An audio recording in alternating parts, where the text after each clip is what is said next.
بہت ہی horror story کے ساتھ میں حاضر ہوں دوستو۔ شروع کرتے ہیں آج کی ہارر واقعہ۔ نمرا اور اشفاق گھریلو جھگڑوں سے تنگ آ کر آخر کار ایک نئے گھر میں کرائے کے مکان پر شفٹ ہوتے ہیں۔ یہ گھر انہیں کافی سستے داموں پر مل رہا تھا، جس کی وجہ سے انہوں نے بہت جلدی کیا، یعنی پیچھے کوئی انکوائری نہیں کی کہ آخر اتنا خوبصورت بڑا گھر انہیں کیوں اتنے سستے داموں میں مل رہا ہے۔ جیسے ہی وہ اس گھر میں آئے، اپنا سامان لے کے آئے، تو مالک مکان کی بیوی نے ان سے کہا کہ بس ہر چیز ٹھیک ہے، لیکن ایک بات کا ضرور خیال رکھے کہ اوپر کا جو کمرہ ہے اس کا دروازہ بالکل مت کھولے۔ 4 کمرے نیچے ہے، آپ لوگوں کے یوز کے لیے کافی ہے، کیونکہ آپ صرف میاں بیوی ہو، کوئی بچے وغیرہ آپ کے ساتھ نہیں ہے۔ اٹیچ باتھ رومز اور ایک کچن بھی واقع ہے، بیچ میں ایک لاؤنج بھی ہے، اس لیے اوپر جانے کی ضرورت نہیں ہے۔ اگر اوپر جاتے بھی ہو تازہ ہوا کھانے کے لیے تو اوپر جو کمرہ ہے وہ بالکل مت کھولیے گا۔ دونوں نے کیا اس بات میں سر ہلایا، اور اسی طرح کچھ دن بہت اچھے سے گزرے۔ دوستو، یہ ساری سٹوریاز horror stories with Shahzain and horror story with Adnan سے انسپائر ہو کر ہم لوگ کرتے ہیں۔ ان کے چینل بہت زبردست طریقے سے جا رہے ہیں، لیکن آپ لوگوں کو ایک بات یہاں کلیئر کروں کہ اس چینل پر سارے جتنے بھی واقعات ہیں یہ ریئل ہارر واقعات ہیں، کیونکہ یہ ارد گرد کے لوگوں کے ساتھ جو پیش آیا ہوتا ہے انہی سے پوچھ کے آپ لوگوں کے ساتھ شیئر کیا جاتا ہے۔ دوسری بات رہی عدنان اور شاہزین کی سٹوریز کا، تو یہ بالکل ایڈورٹائزنگ نہیں ہے، بلکہ ان کی بہت بہترین سٹوریز ہوتی ہے، جنہیں دیکھ کے ہم لوگوں کو بھی تھوڑی بہت کلو ملتے رہتے ہیں۔ Thank you. اب آگے بڑھتے ہیں۔ کچھ دن اسی طرح ٹھیک ٹھاک گزرتے ہیں، اور پھر کیا ہوتا ہے کہ ایک دن رات کے ٹائم جو نمرا ہوتی ہے اشفاق کی وائف، اس کو آوازیں آتی ہے اس کمرے سے۔ وہ اٹھ کے پہلے تو کچن جا کے پانی پیتی ہے۔ پانی پینے کے بعد وہ سوچتی ہے کہ کیوں نہ دیکھوں کہ آخر کار ہمیں اوپر والا کمرہ کیوں نہیں کھولنے کی اجازت، کیونکہ ہم پورے گھر کا کرایہ دیتے ہیں، تو کیا اس عورت نے اوپر کوئی اور کرایہ دار بٹھایا ہے یا اپنے یوز کے لیے یوز کرتی ہے؟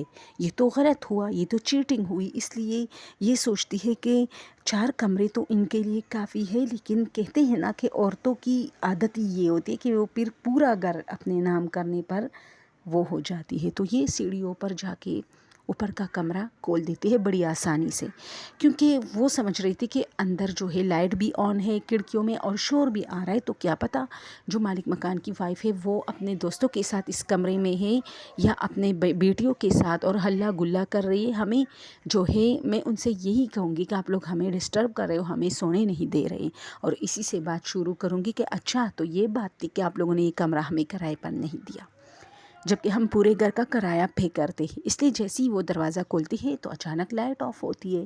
یہ حیران ہو جاتی ہے اور خود لائٹ آن کر کے دیکھتی ہے تو وہاں کوئی نہیں ہوتا۔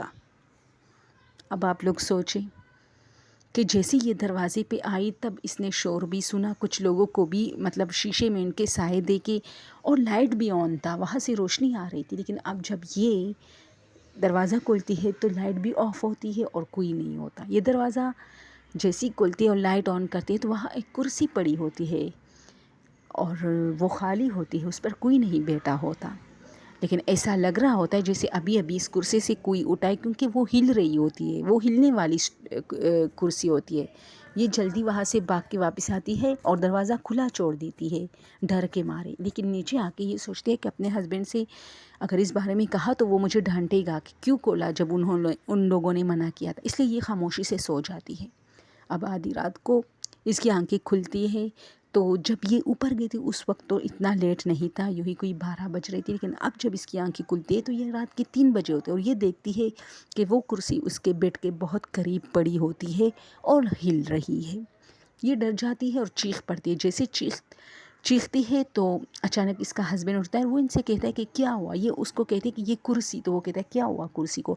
اچھا، مرد حضرات ان باتوں پہ زیادہ توجہ نہیں دیتے کہ کمرے میں کیا کیا ہے، اس کو تو پتہ ہی نہیں ہوتا کہ یہ کرسی یہاں نہیں تھی اور اب ہے، تو یہ کہتے کہ یہ کرسی تو ابھی اوپر پڑی تھی، جبکہ بیڈ کے پاس سے اب کیسے بالکل اس کے قریب تھی، نمرا کے بالکل قریب وہ کرسی پڑی ہوتی، تو یہ کیسے آ گئی؟ تو وہ کہتے پاگل ہو گئی ہو، ایسے کیسے ہو سکتا ہے؟ کرسی خود چل کے آئی ہے کیا؟ اور تم نے کچھ کیا ہے؟ اور تم سے کس نے کہا تھا اوپر جاؤ؟ جب ان لوگوں نے منع کیا تو تم نے کیوں چیٹنگ کی؟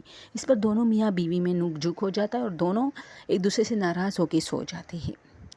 لیکن جب صبح ہوتی ہے اور اشفاق اپنے کام پہ چلا جاتا ہے تو نمرہ سارا دن سوچتی ہے اور اس کرسی کو دیکھ کر ڈرنے لگتی ہے۔ پھر وہ سوچتی کہ کیا پتہ یہ کرسی نیچے بھی ہے اور ایک اوپر ہے، جس کی وجہ سے وہ غلط فہمی کا شکار ہے، اس لیے یہ اوپر جاتی ہے اور وہ دروازہ دوبارہ کھولتی ہے، دیکھتی ہے تو وہاں کرسی نہیں ہوتی۔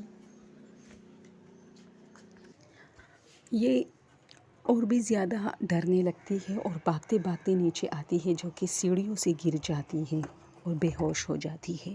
گھر میں کوئی نہیں ہوتا، اس لیے کسی کو پتہ نہیں چلتا۔ اب 10-15 منٹ بعد یہ کہتی ہے کہ کسی نے میرے اوپر پانی کے چھینٹے مارے اور میری جیسی ہی آنکھ کھلی، میں نے دیکھا کہ وہی کرسی سیڑھیوں میں پڑی ہے اور اس پر کوئی اڈیر عمر کا شخص بیٹھا ہے جو میری طرف دیکھ رہا ہے اور اس کے ہاتھ میں پانی کا بوتل ہے یا جگ ہے جو میرے اوپر چینٹے مار رہے اور وہ بہت عجیب مسکان پیش کر رہا ہے، جس سے مجھے ڈر لگنے لگتا ہے۔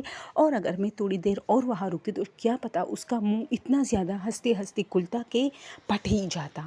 اس لیے یہ بھاگتے بھاگتے نیچے آ جاتی ہے اور پھر گیٹ کی طرف بھاگتی ہے، لیکن جیسے ہی گیٹ پہ پہنچ جاتی ہے اس کی مالک مکان کی وائف، جو کہ پہلے سے اس کی آواز سنی تھی، وہ آ جاتی ہے اور اسے کہتی ہے کیا ہوا؟